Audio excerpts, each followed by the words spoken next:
Let's be real for a second. Are you tired of the constant hustle? The sleepless nights, the nonstop stress, all just chasing after success and a little bit of security? Well, what if I told you there's an ancient secret to all this? A totally different way of thinking that let one man build a fortune that honestly just dwarfs today's tech billionaires. In this explainer, we're going to dive into a story, and we're going to uncover the incredible principles he lived by. Just look at this number, $600 billion. That's more than some of the most famous billionaires alive today, combined. And get this was the estimated net worth of one man who lived over 1,400 years ago. His name? Abdurrahman Ibn Auf. The story of his journey is just...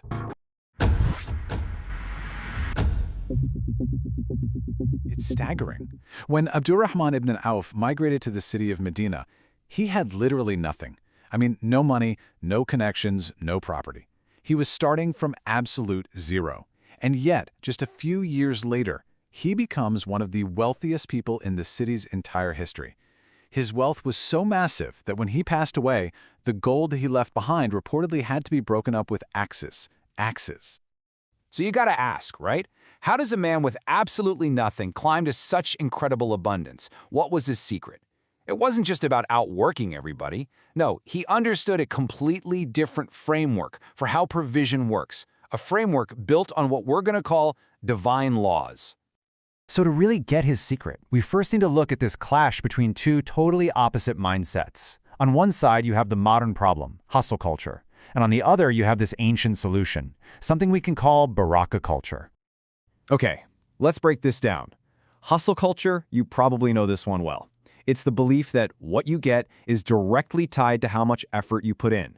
More hours, more stress, more sacrifice, that's the only way to get more reward. It's a mindset of constant anxiety, always chasing. But then you have baraka culture. Baraka is an Arabic word that means blessing or divine grace. This mindset says, yeah, effort is important, you have to do the work, but the outcome isn't totally in your hands. It's about living in a state of flow, of trust, where that divine blessing can actually multiply your efforts. Nature itself is kind of the ultimate proof of this system. A tree doesn't worry about where the next rain is going to come from. A bee doesn't panic about finding enough flowers. They just do what they were created to do, and they trust in the system that provides for them. The whole idea here is that we were designed to live in that same state of ease and flow. So, how do we actually tap into it? And that brings us to the first of 3 divine laws. And honestly, this one is the absolute foundation for this entire way of thinking. It's the idea that your provision is already written. This verse from the Quran is really the source code for this law. The core idea is that your sustenance, your wealth, your health, all your opportunities, it was all allocated to you before you were even born. What that really means is you can't lose what's truly meant for you, and you can't get what isn't. So what does that actually do for you? What's the practical effect of truly believing this? Well, it changes everything. That constant nagging anxiety about money, it just starts to fade away. You stop desperately chasing after every little thing, because you know what's for you, you won't miss you. Your self-worth suddenly isn't tied to your bank account anymore, and instead your focus shifts to the things you can control, doing your work with excellence, with sincerity, and then just trusting a higher power with the results.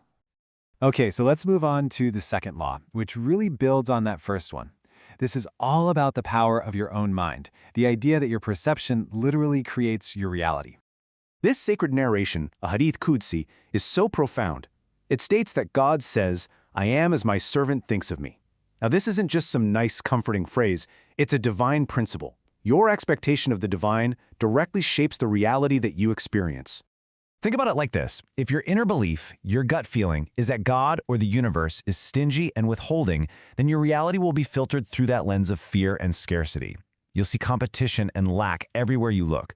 But if you truly believe that your source of provision is generous and merciful and always providing, you start to see the world completely differently. You start noticing the open doors, the unexpected opportunities, the blessings that were probably there all along. Your inner belief literally shapes your outer world. All right, on to the third and final law, and this one might be the most counterintuitive one of all. It's the law of detachment, and the idea that true freedom, and ironically wealth, is found in letting go. So to get this, we need to know a key term, dunya. The dunya is simply this temporary world we live in. Its possessions, its status, all its ups and downs. The belief here is that true, lasting abundance is in the hereafter, often called Jannah or paradise. This life, the dunya, it's just a temporary stop along the way. And this is where this powerful paradox kicks in. When you stop clinging to the dunya, to this world, as if it's the ultimate prize, something amazing happens. Your heart just relaxes. You're no longer measuring your worth by what you own. And when you detach from that desperate need for worldly things, they often start to flow to you way more easily. That desperation is gone, and it's replaced by a calm confidence. So let's do a super quick recap of the 3 laws that are really the foundation of this whole baraka culture. First, trust that your provision is already written for you. Second, cultivate a positive perception of your provider, because your expectation literally shapes your reality. And third, practice detachment from worldly outcomes, knowing that this life is just temporary.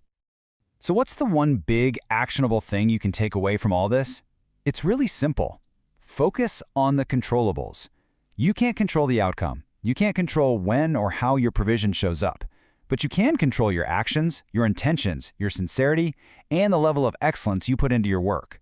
Do your part, and then hand over the results to God. That right there is the secret to peace and flow. And that just leaves us with one final question to think about. We spend so much of our lives chasing success, wealth, and fulfillment with this frantic energy. But what if that's just the wrong approach entirely? What if success isn't something you have to hunt down, but instead it's something you simply allow to flow to you once you align yourself with these principles? That's a powerful idea to sit with.